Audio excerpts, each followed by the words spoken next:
Assalamualaikum warahmatullahi wabarakatuh. Perkenalkan, saya Samsiati, calon guru penggerak angkatan 6 dari TK Panti Sri Utami PGRI Kecamatan Glirong, Kabupaten Kebumen, Provinsi Jawa Tengah. Pada kesempatan kali ini saya akan melakukan kegiatan analisis dan refleksi dari hasil wawancara saya terhadap 2 orang pimpinan atau kepala sekolah. Yang pertama adalah analisis dari hasil wawancara saya terhadap beliau Ibu Saringah SPD Aud selaku Kepala TK Panti Sri Utami PGRI Desa Klegenrejo. 1. Cara mengidentifikasi kasus-kasus yang termasuk dalam kasus dilema etika atau kasus bujukan moral. Dalam hal ini, pimpinan TK Panti Sri Utami selalu bertindak hati-hati dalam mengidentifikasi suatu permasalahan agar keputusan yang diambil tidak asal-asalan, akan tetapi dipikir secara bening sehingga keputusan yang diambil tidak akan salah langkah dengan cara berkomunikasi. Yang kedua, dalam menjalankan pengambilan keputusan, terutama dalam kasus-kasus di mana ada kepentingan yang sama-sama benar atau mengandung nilai-nilai kebajikan, Ibu Saringah dengan berhati-hati dalam menentukan keputusan yang akan diambil, yaitu dengan melalui beberapa prinsip. Di antaranya adalah prinsip memikirkan hajat hidup orang banyak dan menjunjung tinggi nilai-nilai pada prinsip dalam diri, yaitu berpikir berbasis peraturan. Untuk prinsip yang selanjutnya yaitu prinsip berpikir berbasis peduli. Proses atau langkah yang biasa dilakukan oleh Bu Saringah selaku pimpinan dalam pengambilan suatu keputusan antara lain adalah yang pertama dengan mengacu pada peraturan yang sudah ditaati bersama pada sekolah.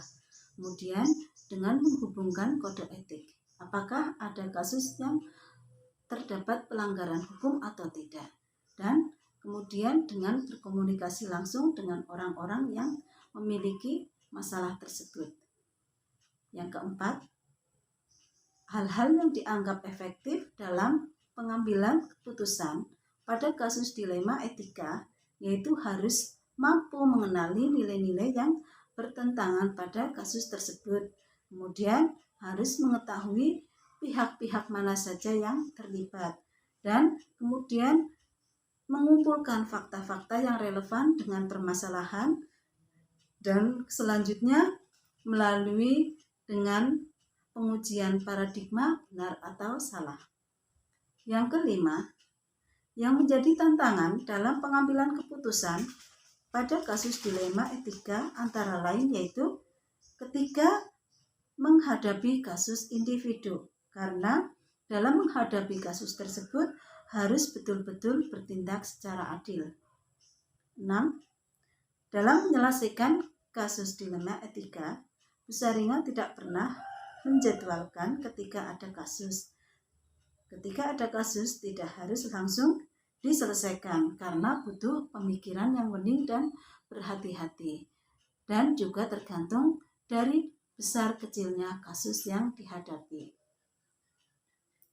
Yang ketujuh, faktor-faktor yang dapat mempermudah dalam pengambilan keputusan dalam kasus dilema etika adalah faktor dari warga sekolah yang selalu membantu. Contoh misal adalah komite, penyelenggara, dan semua rekan guru. Yang kedelapan, pembelajaran yang dapat diambil dari pengalaman Bu Saringah selaku pimpinan dalam mengambil keputusan kasus dalam dilema etika antara lain adalah yang pertama, sebagai seorang pemimpin harus memiliki sifat yang jujur. Sebagai seorang pemimpin haruslah komunikatif. Sebagai seorang pemimpin harus bersikap adil. Sebagai seorang pemimpin harus memiliki rasa bertanggung jawab.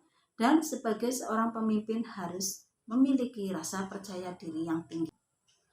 Analisis dari kegiatan wawancara bersama Ibu Nur Wahidah selaku Kepala TK Tarbiyatul Masito.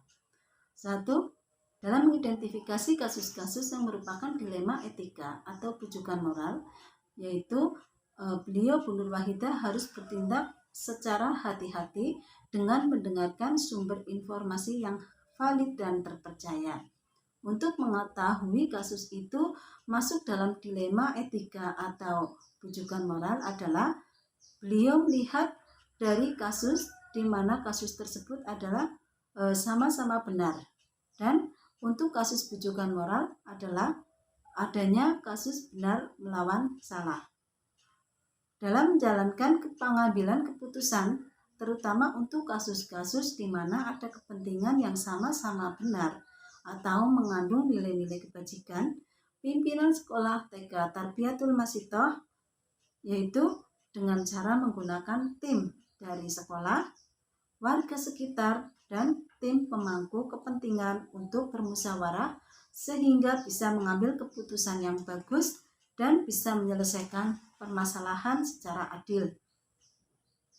Untuk yang ketiga adalah tentang langkah-langkah atau prosedur yang biasa dilakukan oleh Bu Nur Wahidah selaku pimpinan TK Tarbiyatul Masitoh. Setelah menerima laporan, kemudian beliau mengidentifikasi kebenarannya, dan setelah itu kemudian mengadakan pertemuan untuk bermusyawarah dengan pelaku, dengan saksi, dan dengan pihak yang dirugikan atau korban untuk menghasilkan keputusan yang bagus. Yang keempat, hal-hal yang dianggap efektif dalam pengambilan keputusan pada kasus dilema etika menurut Bu Nur Wahidah adalah dengan melihat tingkat kasus yang ada. Apabila bisa langsung diselesaikan, maka kasus akan diselesaikan saat itu juga. Dan apabila kasus tersebut membutuhkan informasi yang valid, maka akan mengumpulkan bukti-bukti yang ada, dan agar lebih efektif akan dibicarakan secara kekeluargaan agar tidak melebar permasalahannya.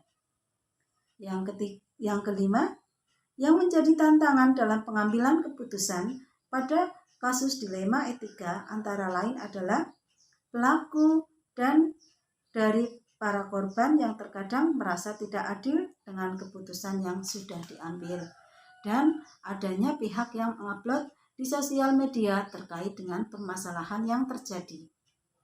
Yang keenam, dalam penyelesaian kasus dilema etika, Bu Nur Wahidah adalah setelah menerima aduan, kemudian mencari bukti yang valid dengan tim, dan lalu kemudian mengidentifikasi dan diselesaikan dengan cara bermusyawarah.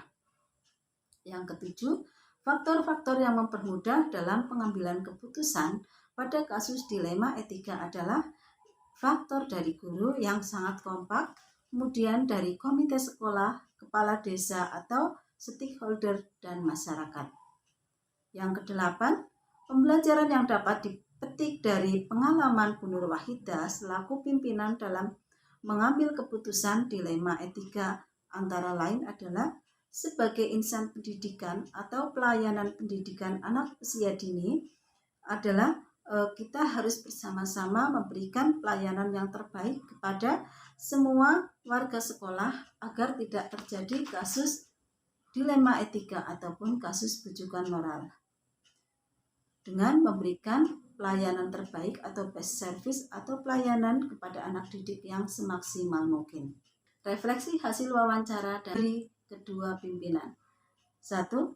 Hal-hal yang menarik yang muncul dari wawancara tersebut adalah yang pertama, bahwa kedua pemimpin tersebut sama-sama berhati-hati dalam mengidentifikasi sebuah permasalahan, dan dari kedua pemimpin tersebut sama-sama mengutamakan untuk bermusyawarah dalam mengambil suatu keputusan.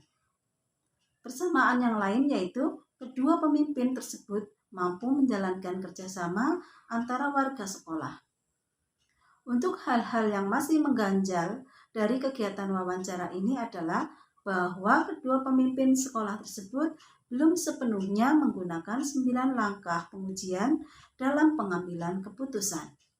Yang kedua, hasil wawancara dari dua pimpinan yang saya wawancarai memiliki persamaan, yaitu keduanya bertindak sangat berhati-hati dalam mengidentifikasi ataupun mengambil suatu keputusan. Dalam penyelesaian kasus TK Panti Sri Utami tidak akan ada jadwal, Dan TK Tarbiyatul Masitoh juga tidak memiliki penjadwalan. Keduanya melihat dari kasus yang mereka hadapi.